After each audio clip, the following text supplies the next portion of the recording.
Hello, आज मैं आपको करवाने जा रहा हूँ डिसोल्यूशन चैप्टर में एक full fledge question, dissolution of firm.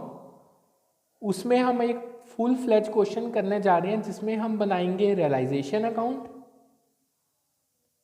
Second number पे हम बनाएंगे कैश अकाउंट और एक हम बनाएंगे कैपिटल अकाउंट। जो हमारा सीक्वेंस है वो बेसिकली हम ऐसे होगा, सबसे पहले हम नंबर 1 पे रियलाइजेशन अकाउंट, सेकंड नंबर पे कैपिटल, थर्ड नंबर पे कैश अकाउंट। जो हम क्वेश्चन करने जा रहे हैं, क्वेश्चन में देखते हैं हमें क्या क्या गिवन है। हमें गिवन है Deepali and Rajshree are partners in the firm sharing profit and losses in the ratio 3:2।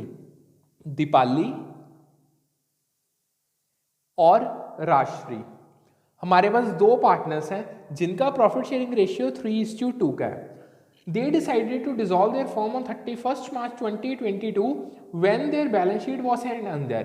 हमें बैलेंस शीट गिवन है, बैलेंस शीट में हमें क्या क्या दिया हुआ है, हमें कैपिटल अकाउंट्स दिए हुए हैं, हमें सन्ड्री क्रेडिटर्स दिए हुए हैं, प्रॉफिट एंड लॉस अकाउंट दिया हुआ है, फ्री होल्ड प्रॉपर्टी इन्वेस्टमेंट दी है, सन्ड्री डेटर्स दिए हैं, स्टॉक दिया है, कैश एट बैंक दिया। और हमें नीचे इन्फॉर्मेशन में प्रोवाइडेड क्या है, Deepali took over the investment at an agreed value of 3800, other assets were realised as follows. ठीक है, नेक्स्ट उसके बाद हमें कहा गया है creditors of the firm agreed to accept 5% less expenses of realization of assets amounted to 400। there was a typewriter in the firm brought out of firm's money but the same has not been shown in the above balance sheet। the typewriter is now sold for 10,000।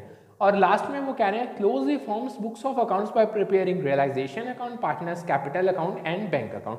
सो सबसे पहले अब हम बनाते हैं realisation account. So realisation account, उसका format बना लेते हैं। इधर आएगी डेबिट साइड, इधर आएगी credit side. So particulars, then rupees, again particulars and last पे रुपीस।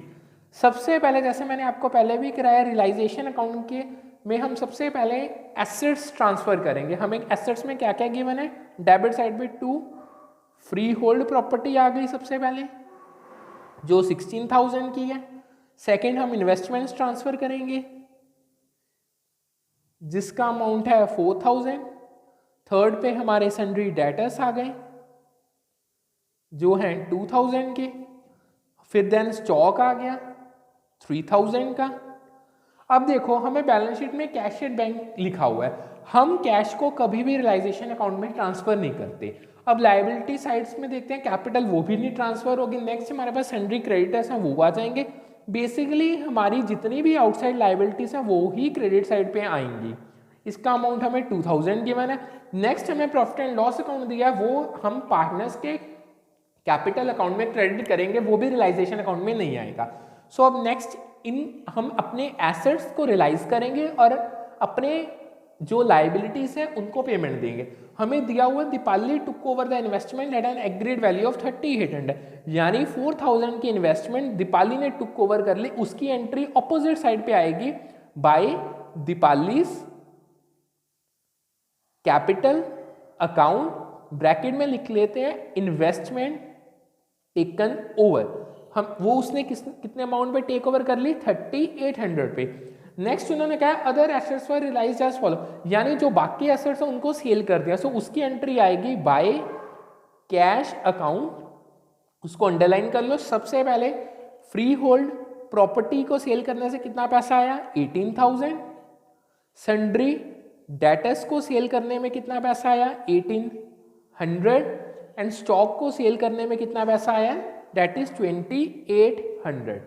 अब हम क्या करेंगे, अब इन सारे एसेट्स का हम करेंगे total 18,000, 1,800 and 2,800, that will amount to 22,600। Next creditors of the firm agreed to accept 5% less. अब हम अपनी आउटसाइड लायबिलिटीज को पेमेंट देंगे, वो आ जाएगी डेबिट साइड पे टू कैश अकाउंट, यानी ऑपोजिट साइड पे क्रेडिटर्स। अब क्रेडिटर्स ने 5% लेस अमाउंट एक्सेप्ट कर लिया, यानी 2,000 देना था, 2,000 माइनस 5%, दैट इज 1,900 रुपीज हमने क्रेडिटर्स को पे कर दिए। नेक्स्ट वो कह रहे हैं expenses of realisation of assets amounted to 400। यहाँ पे हमारे रियलाइजेशन एक्सपेंसेस आ जाएंगे 400 के, जो फर्म ने पे किया है। नेक्स्ट वो कह रहे हैं there was a typewriter in the firm brought out of all firms money but the same has not been shown in the above balance sheet, the typewriter is now sold for 10,000। So हम इनका टोटल कर लेंगे 1900 plus 400 that is equal to 2300।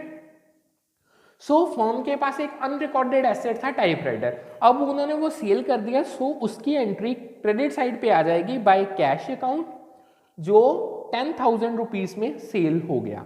ठीक है, यानी अगर मैं आपको एक ओवरव्यू दूं, सबसे पहले हमने अपने एसेट्स को ट्रांसफर किया डेबिट साइड में, लायबिलिटीज को ट्रांसफर किया बेसिकली आउटसाइड लायबिलिटीज को क्रेडिट साइड में, फिर हमने इन एसेट को रियलाइज किया अपोजिट साइड यानी क्रेडिट साइड में by cash account.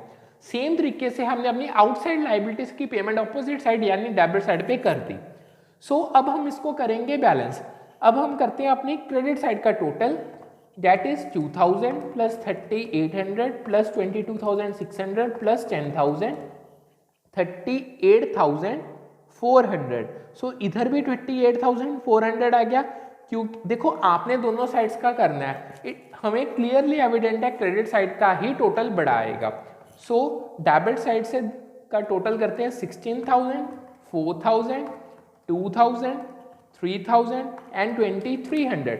So basically इस साइड का टोटल आ गया 27,300, यानी कि क्रेडिट साइड का टोटल बड़ा है। सो हम क्या करेंगे, क्रेडिट साइड के टोटल से डेबिट साइड का टोटल माइनस कर देंगे, हमारे पास जो वैल्यू आएगी that will be the to profit transfer to capital account 11,100।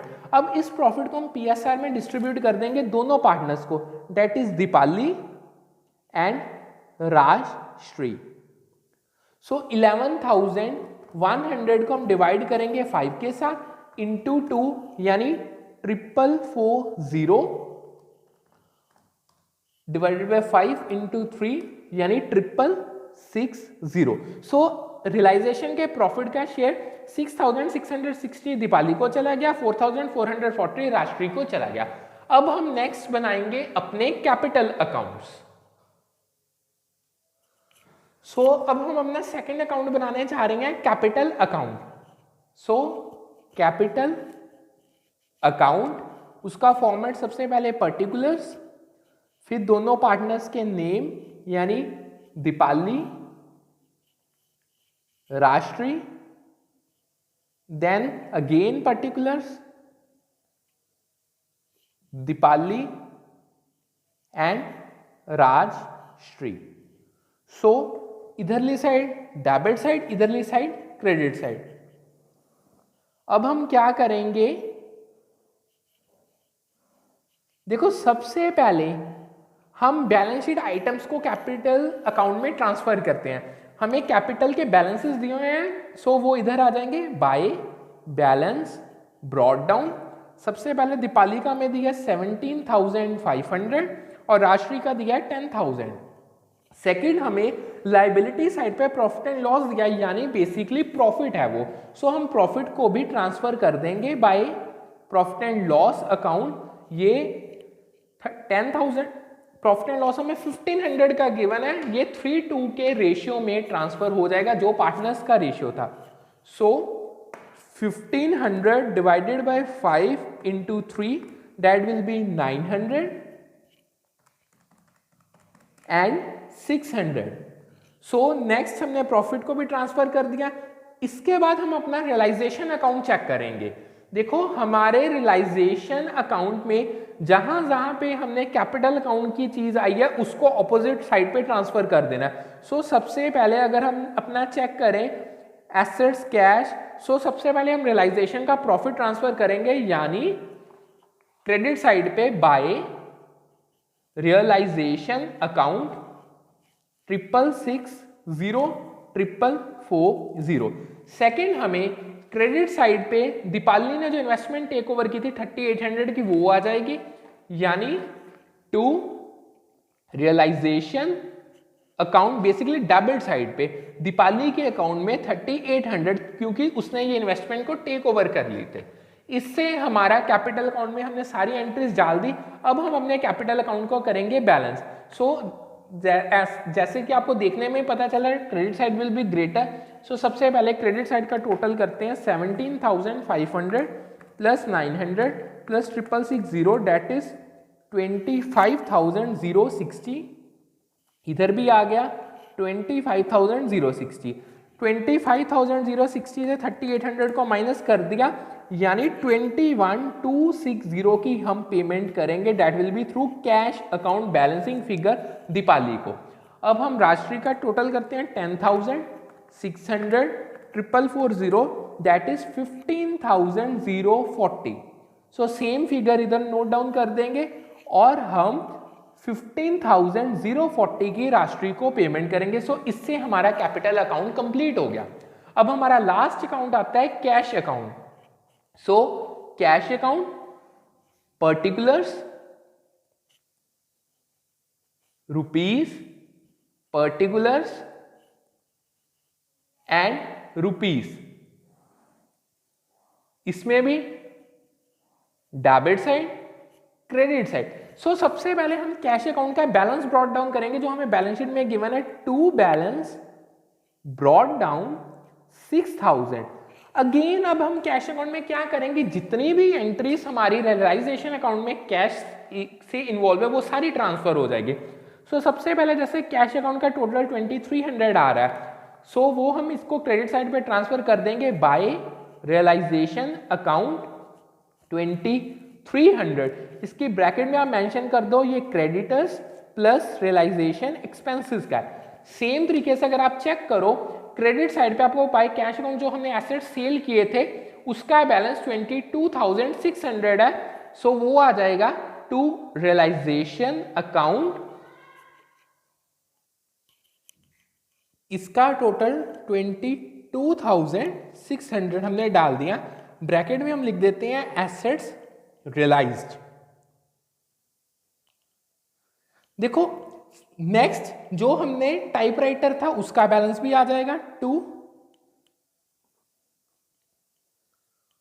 10,000। ये सिंपल सी बात है। देखो रियलाइजेशन अकाउंट में जहां जहां कैश अकाउंट आया वो उसके ऑपोजिट साइड पे ट्रांसफर हो जाएगा कैश अकाउंट में। सो ऑलमोस्ट हमने हर कैश अकाउंट वाली एंट्री डाल दी। अब हम चेक करेंगे अपना कैपिटल अकाउंट। देखो कैपिटल अकाउंट में जस्ट एक ही कैश की एंट्री है, नहीं दो एंट्रीज है। जो ये 15,400 है ये भी कैश की है, ठीक है। सो इधर आ जाएगा by Deepali capital account that will be 21,260 और बाय राष्ट्रीय अकाउंट 15,040। अब हम दोनों साइड्स का करेंगे टोटल। डेबिट साइड का देखो 6,000 plus 22,600 plus 10,000 that is 38,600। Credit side का देखो 2,300 प्लस 21,260 प्लस 15,040 दैट इज 38,600। सो हमारा डेबिट और क्रेडिट साइड का बैलेंस टैली हो गया। सो इससे ये पूरा क्लियर हो गया कि हमने पूरा डिसोल्यूशन का सम जो किया वो बिल्कुल परफेक्टली राइट है। सो ये था डिटेल में कैसे रियलाइजेशन अकाउंट बनाया जाता है, कैसे कैपिटल अकाउंट बनाया जाता है और एट द एंड कैसे कैश अकाउंट बनाया जाता है। Thank you.